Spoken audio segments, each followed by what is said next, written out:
Hey, fellow therapists, Brannon here, and I want to talk to you about how to make a good decision when you hire somebody at your practice or hire somebody under you to start to take on those really important referrals that you've worked so hard to get.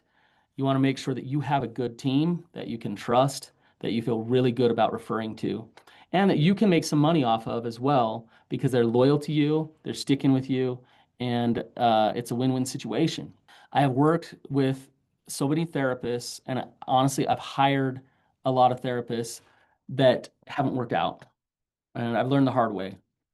And it really sucks in your business when you have a therapist that is mediocre. I'd take bad over mediocre because if they're bad, I'll fire them fast. We'll know, and they just won't fill up. They'll stay not busy enough to actually sustain a caseload, and they will know that it's time, and they should probably go back to that old job that was at the hospital or the county funded program. But a mediocre therapist is sitting there looking at you like, how come I'm not getting more clients? And you're looking back at them saying, I don't trust to give you the referrals that I've created here. And so yeah, you got a little bit of a caseload going on here, but it's not going to grow very fast. That shows that's the responsibility of that is on me. That shows that I've made a bad hire. And that shows that I need to go be honest with that therapist about how their caseload is going to build out. Now, I would like to not make the mistake in the first place. I'd like to get the hiring right so that I don't have to go through letting somebody go. That's not fun. Um, so this is what I'm going to teach you right now because when you hire a therapist, a lot of people get things wrong. You miss what's most important. Don't get caught up in things like fancy resumes and good experience. That actually isn't going to help when you're finding somebody to work underneath you. You need to think of therapy more as an art and something that takes talent than it is a science and something that takes experience. You think about it. If you were to go into a therapist, would you rather have somebody be able to totally psychoanalyze you and give you the science behind what you do? Or would you rather have somebody be able to hold space, listen, empathize, challenge you in a really healthy way so that you can hear it? That's the talent that I'm talking about. So when somebody comes in for a job interview, the first thing I've done is I've done a lot of sifting just by the way that I put the ad out there. The way the ad is written, I'm very specific, I'm very clear. I want to weed out people before they even try to get a job with me. So make sure that you do your work to actually get that right. So that's one of the first things that I do. Second thing, I look at the resume and I'm reading what's on the resume, where they've been working, but I'm paying attention to something else. I'm paying attention, I'm trying to figure out who they are by the way that they've written their resume. Um, Beyond the words on the page, I'm just looking at it. Even things down to like the design of the resume. I'm trying to get a good sense of who this person is. Um, how often are they bouncing from job to job? Obviously, you look at that on a resume, but I'm wondering what type of person they are. What type of difficult, like really difficult jobs have they had? Um, and just how well is it done? Did they actually take pride in it? Did they do it well? So yeah, they might say I work here and I work there and I have this credential or whatever. I'm paying attention more to the whole experience of that resume. Okay, resume checks out.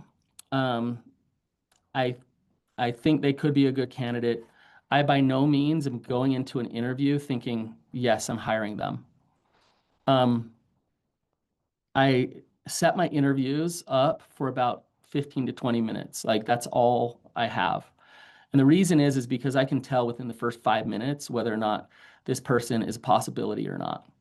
When I ask questions, I take normal interview questions and I actually even try to get a little bit cliche with them and funny of like just stupid interview questions like, what would your last supervisor say is one of your biggest weaknesses? What do you want? Where do you see yourself in 5 years? All these questions, but I'm not really caring about their answer because I'm hiring a therapist. So I'm not hiring a engineer or a construction worker.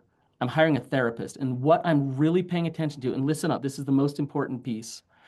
What I'm really paying attention to is how they communicate. What type of energy do they have? And I'm looking for some specific things. Are they confident? First and foremost, do they have some sense of confidence about them? Second thing that I'm looking for is, are they humble? So think those things might contradict. They don't contradict if you really understand what humility and confidence is. They can both be humble and they can be confident at the same time. They're teachable, they're humble, they're open, but they know who they are. They stand on their own 2 feet. And the third one is that they're empathetic and that they can open up space for processing. That I feel that they actually are a person who cares. And if they are able to hold that space, to listen, they have that confidence. That means they'll be able to be honest with their clients and challenge them when they need to challenge them, meet them where they're at. Um, if they have just the right credentials, if they just have the basic license and not much more experience, for me, that's a home run because I can mold them. I can get them the training, the experience, the modalities, all those things. We can get that stuff, but we can't train talent. We can't train like natural confidence. And um, an added bonus is that they're passionate and that they have purpose. I'm not hiring somebody who's just trying to get a job. I'm hiring someone who actually has purpose. And luckily with therapists, you'll find that in spades. Usually they have so much purpose, they're willing to sacrifice other things. So I'm looking for confidence, humility, empathy, and hopefully they have a bigger reason why they're doing this work. I don't I don't like logically and rationally see that. I feel that when I interview them. So go out, find those people. Those people will scale up your business. They will build great culture for your business. They will be the rainmakers that actually produce like crazy and do so much good in the world.